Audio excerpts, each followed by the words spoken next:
في 3 حاجات بتعمليهم كل يوم بيسرقوا طاقتك ومن غير ما تاخدي بالك. اول حاجه هاتي حاجه تشربيها معايا علشان شكلنا هنطول شويه. تاني حاجه اقعدي مرتاحه وفارده ظهرك عشان دي هتفرق معاكي.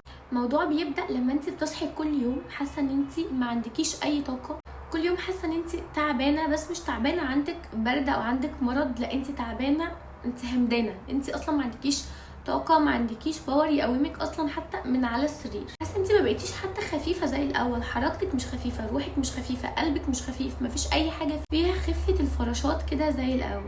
ده بقى سببه ايه؟ سببه ان كل يوم في حاجه بتاخد من طاقتك وانت مش واخده بالك. في الفيديو ده بقى انا هقولك على اخطر 3 حاجات بتسحب من طاقتك الانثويه وبتقلل منها، واكيد مش هسيبك كده، انا هقولك ازاي ترجعيها. اول حاجه هي الاسترس، ان انتي تبقي دايما في حاله ضغط مستمر، دماغك مش بتسكت. لو انتي دماغك دايما في البيت والمسؤوليات اللي عليا والتنظيف والاولاد. لو انتي مش متجوزه دماغك في المذاكره، هنجح هسقط. لو انتي متخرجه تفكيرك كله في الشغل، ان انتي عايزه تعملي احسن حاجه عندك في الشغل، او انتي متضايقه عشان انتي مقصره في الشغل، او انتي حتى شاطره جدا في الشغل بس انتي مفيش اي وقت لنفسك. فانتي دايما دماغك بتبقى في حاله صراعات، يعني بتدخل في حاله الفايت مود، من كتر ما انتي مستعجله، من كتر ما انتي على طول متسربعه، بتجري ورا نفسك طول النهار، والليل بتفكري هعمل ايه، انا النهارده قصرت مع الاولاد، انا النهارده قصرت مع جوزي، انا النهارده متخانقه مع خطيبي، انا مديري النهارده بصلي، انا زميلتي النهارده بصت لي، لا انا بكره لازم اثبت لهم ان انا احسن واحده وان انا اشطر واحده. فانتي حاله الاستعجال والصربعه ان انتي تخلصي التاسكات اللي عليكي عشان انتي خايفه تبقي مقصره، وانتي عشان مضغوطه في اي حاجه حتى لو كلها حاجات تستحق الضغط. بس الموضوع لما بيبقى اوفر بيخليكي تفقدي الهدوء، تفقدي النعومه، وتفقدي احساسك بنفسك. فكده اهلا وسهلا بيكي، انت كده بتدمري طاقتك الانثويه بايدك.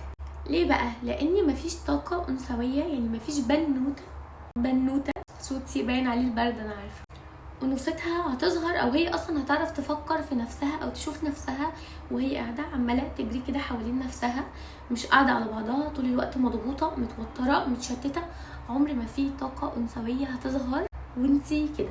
الحل بقى هسيب المسؤوليات اللي عليا وكل الحاجات المهمه في حياتي، مش هتسيبيها والله، انت بس هتاخدي 10 دقايق بريك، هتاخدي 10 دقايق مي تايم، تقعدي تشربي حاجه، تجيبوا مسلسلك، تروقي اعصابك، تحسي بنفسك شويه وتسمعي لنفسك. انت محتاجه ان انت ترتاحي، محتاجه ان انت تهدي علشان فعلا تبقي بنت.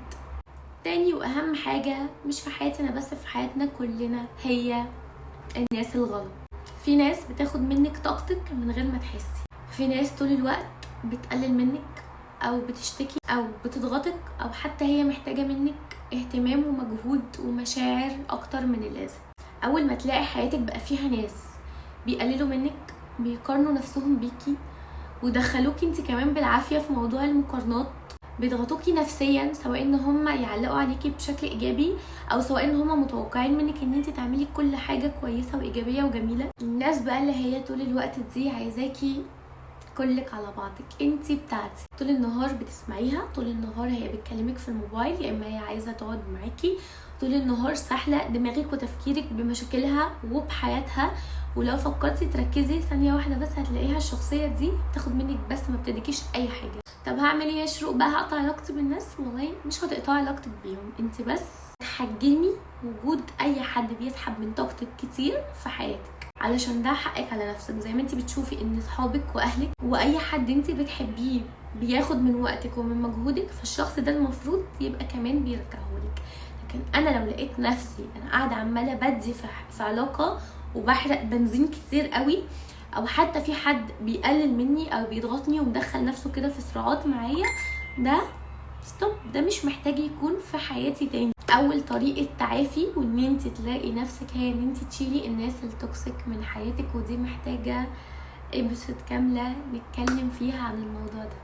فانت هنا مش هتقطعي علاقتك بحد، بس انت هتحجمي وجوده في حياتك علشان تعرفي تلاقي نفسك وتحافظي عليها، واعرفي ان طاقتك هي مش مفتوحه لاي حد. ثالث حاجه بقى هي ان انت تبقي ناسيه نفسك، شايفه ان احتياجات كل الناس اللي حواليكي اهم من احتياجاتك، وان الوقت اللي انت المفروض تاخديه لنفسك لا، في حاجه هي اولى ان انا اضيع فيها وقتي ده غير نفسي. دايما مديه الاولويه لبيتك ولابنك ولشغلك ولدراستك ولصحابك ولعيلتك، مديها للناس كلها الا نفسك.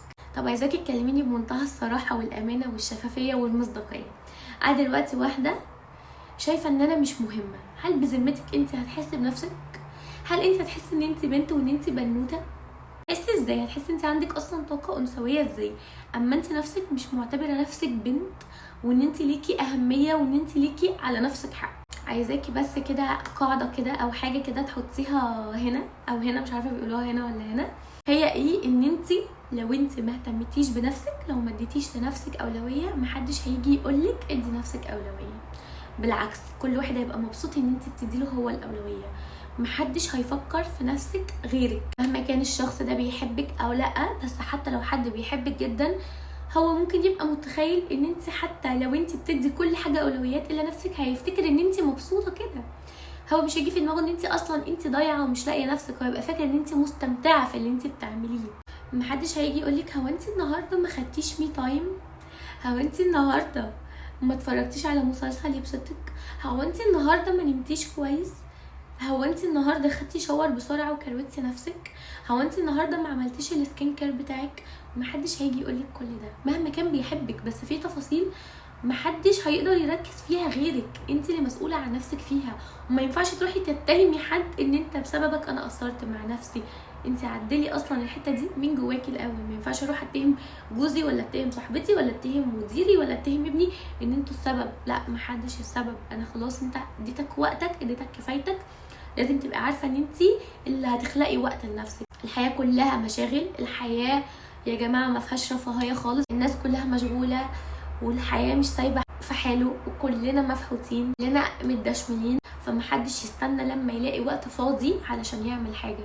ده انت بقى لو انت طالبه وبتدرسي، مش بقول ان الدراسه حاجه سهله، بس لا، على الاقل دراسه انت عندك جزء كبير لنفسك على الاقل، حتى في فتره الاجازات، نص السنه او اخر السنه. الام الفتره اللي هتنيم فيها ابنها، انت هتبقي تعبانه جدا وهتموتي وتنامي جنبه، بس خلقي لنفسك وقت حتى لو نص ساعه. بنت بتشتغل، انت تعبانه جدا، ربنا يقويكي وربنا يكون في عونك، بس انت فين نفسك في الموضوع؟ عارفين والله ان انت بتصحي بدري، وان انت طول النهار تاخدي تاسكات في الشغل، وان انت عليكي ضغط كبير، بس فكرتي ان انت تجيبي مسلسل كده تختمي بيه يومك قبل ما تنامي؟ خلينا متفقين بقى في الاخر ان من كل اللي احنا فهمناه ده، ان الطاقه الانثويه هي ما بتجيش وانت مش بترجعيها بالقوه، بالعكس دي هتروح منك لو انت اصلا قويه زياده عن اللزوم. هيبتدي ازاي؟ ان انت تحافظي على هدوءك، تحافظي على سلامك النفسي، تحافظي على صحتك النفسيه، تدي وقت لنفسك حتى لو نص ساعه في اليوم. روحي اتفرجي فيها على حاجه، حتى لو هتتفرجي على حاجه 10 قسميهم، يعني نص ساعه دي في أسوأ الأحوال وأسوأ الظروف انت قسميها.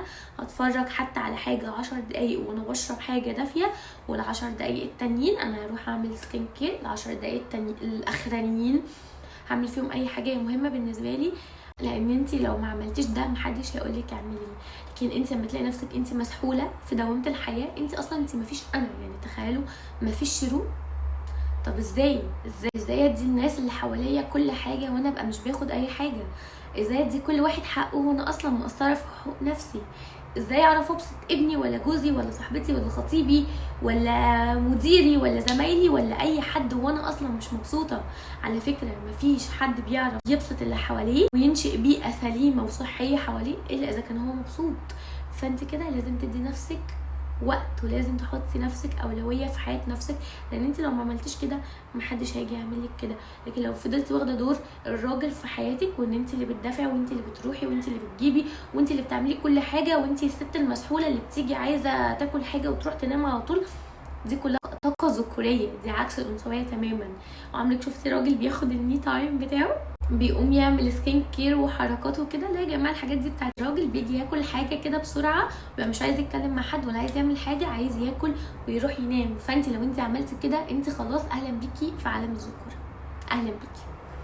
لا، انت محتاجه تقعدي تهدي، ترتاحي، تسمعي لنفسك، تهتمي بنفسك، تبقي هاديه، ما تبقيش مسحوله طول الوقت، ما تبقيش بتسحبي من طاقتك في كل حاجه وفي اي حاجه. وقتها هتلاقي نفسك، وقتها انت هتلاقي البنت اللي جواكي، انت هتحسي بيها وهتحسسي كل اللي حواليكي بيها غصب عنهم من كتر ما انت حاسه بنفسك قد ايه ان انت بنوته. قولوا لي بقى في الكومنتات ايه اكتر حاجه في اللي انا قلتها دي حسستك ان انت فعلا بتاخدي من طاقتك وبتسحبي طاقتك، ودي اكتر حاجه خليتك تحسي ان انت ما بقاش عندك طاقه انثويه قوي زي الاول. يلا باي، واشوفكم في فيديو جديد، ولو في حاجه معينه عايزين نتكلم عنها برضو اكتبولي في الكومنتس.